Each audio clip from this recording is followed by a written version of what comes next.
when you talk to agents and you want to look at sort of sites, some agents might want to see whether you're proceedable or not. Certainly if you're moving through to making offers, and they might ask for proof of funds. So how do you deal with that? If you've got a load of money, show them it. That's exceptionally powerful. Generally when people ask questions like that, they're asking it because they haven't got the money, because they've possibly been on various perhaps courses and things like that where they sort of say you don't need any money, etc., etc.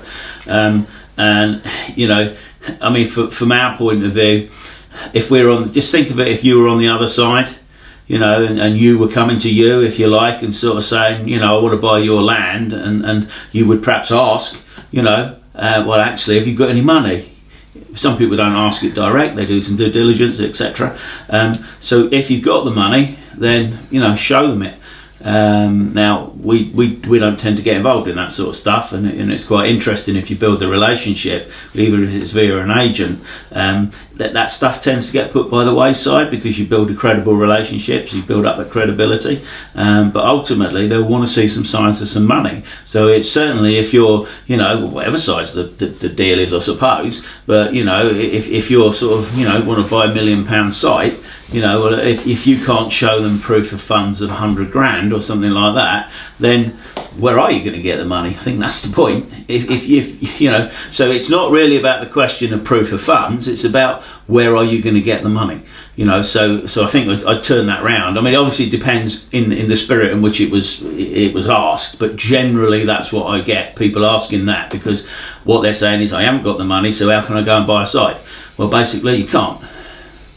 You know, you've got to have some sort of credibility that will give you the time. Now, we would say, you know, so if we were dealing with an agent, and I'd say it was a £500,000 site, and they sort of said to us, well, you know, have you got the money? We would say, well, possibly not at the moment, because we've got stuff going in and out all the time, and we would move it on that way, because often we would be looking at stuff when we haven't got the money. You know, we've got a site purchase coming up in the next 3 months or so. We've probably got to raise about £1 million for it. Have we got £1 million? Well, no, probably not quite, or not anywhere near. Probably, I don't know. Get the piggy bank out.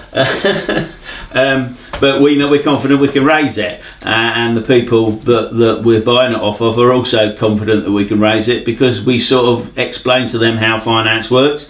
So this depends where you're coming from. So, you know, there's lots of people out there that do, you know, raising the equity, and that's the point. If you haven't got any money at all, you need to have somebody on board that has got some money, because how can you go out there and make offers, and you'll seriously tick off agents? And going right back to one of the earlier questions, that's sometimes why people flit about.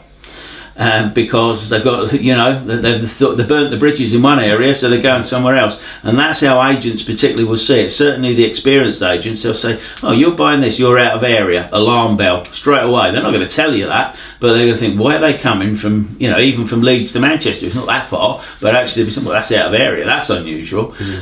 So there's all sorts of things that happen when they find out that you're not local, etc. I think one of the things to pick up on there as well that I often see on social media, perhaps some of you guys see it as well, is more so with sort of property investment purchases and some sort of smaller deals, but I think that mentality is starting to trickle into bigger deals, land deals and things like that. Is I'll go and put in my offer, oh brilliant, I'll put on social media in a Facebook group, or just on my personal page, or whatever it is, I've had my offer accepted on this land, does anybody want a JV with me?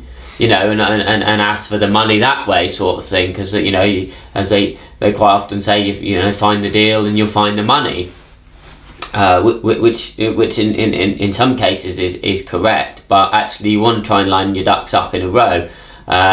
You know, if you're going out there negotiating on deals and trying to secure deals, and then going out there and asking for a joint venture partner that you've never met before, that says to me that person isn't particularly experienced. I might be wrong, but my initial kind of alarm bells is, well, that person isn't that experienced, so how do they know if their accepted offer is is what the site's worth, or is it a good deal?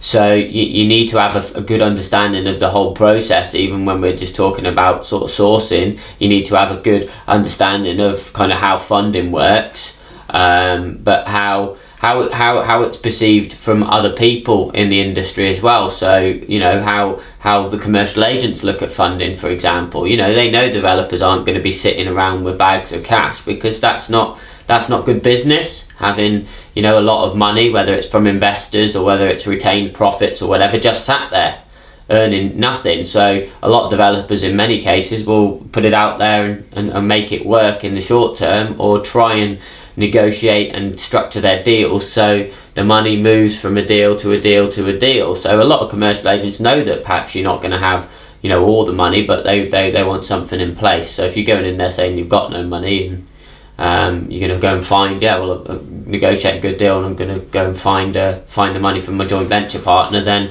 you know, then chances are you might burn your bridges. The other thing I suppose to add to that, I suppose, is the relationship with the vendor as well, because depending on how good your relationship is with the vendor, depending on what they want to see from you and how much they trust you as well. Yeah, we don't get asked for proof of funds very often. I can't remember the last time. It would generally be if it was going through, you know, some sort of agent, or it was maybe an organisation that was selling it. They might do, but generally they don't get asked. And actually, for my own personal experience, the bigger the deal, the less they talk about the money. And whether that's weird or not, I don't know, but that's the case. I think as well, one of the points there, what Steve's saying there, is like your relationship with the vendor, and whether it's with the vendor and whether it's through an agent or whatever. But you know, the majority of land deals and development deals, they're not just done sort of, oh, how much do you want for the land? Okay, £1 million, right, I'm going to give you £1 million for the land.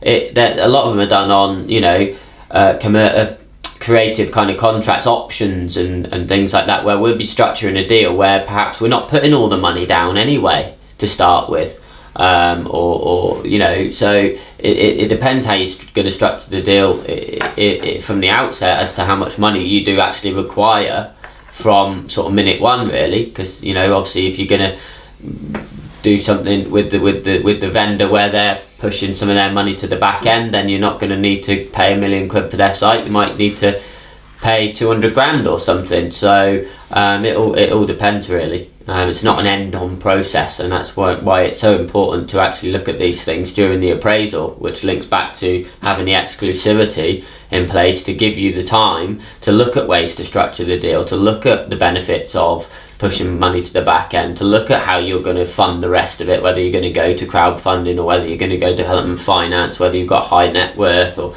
whatever it may be. So you know, you find all this out in the appraisal process, essentially.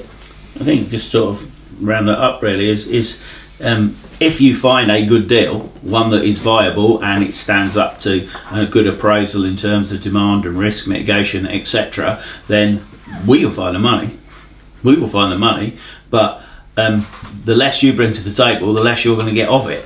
So, you know, that ends up with people effectively sourcing, you know, and getting perhaps a 2 or 3% fee or something like that. So when we say things like, if it's a good deal, the money's there, it is, but it doesn't mean to say that you are going to get it. That's where you've got to be credible. And yes, if you've got a bit of cash yourself, or you've got friends and family, or you've got equity in a portfolio, or you've got money in a business, value in a business that you can have some sort of borrowing facility on, well, that's as good as cash.